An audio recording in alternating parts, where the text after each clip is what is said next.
হে everyone, আসসালামু আলাইকুম। কি অবস্থা সবার? সবাই কেমন আছেন? আজকে আপনাদের জন্য নিয়ে এসেছি ধুন্দুলের চপ। তো চলুন ভিডিও শুরু করা যাক।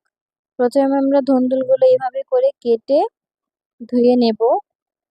এই যে দেখা যাচ্ছে আমি কিভাবে কেটে নিয়েছি। তারপর দিয়ে দিব লবণ। লবণটা দিয়ে আমরা ভালো করে মেখে একটা সাইডে রেখে দেব কিছুক্ষণের জন্য, 10-15 মিনিট।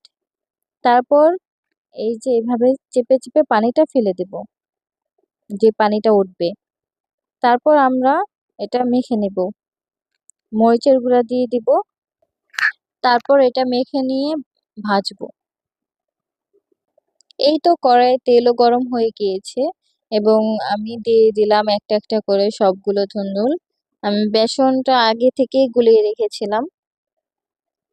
তারপরে এটা আস্তে আস্তে মিডিয়াম টু লো হিটে মুচমুচে করে ভেজে নেব।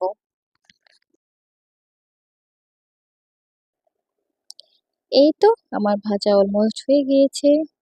ভিডিওটা ভালো লাগলে অবশ্যই একটা লাইক করে দিবেন এবং পেজটি ফলো দিয়ে রাখতে ভুলবেন না, এরকম আরো নতুন নতুন রেসিপি পেতে।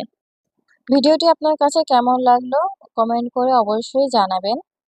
এই তো তৈরি হয়ে গেল আমার মজাদার ধুন্দুলের চপ।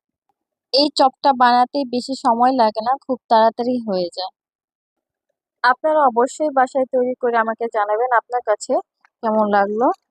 তো আজকের মতো এ পর্যন্তই। দেখা হচ্ছে আবার নতুন কোনো রেসিপিতে।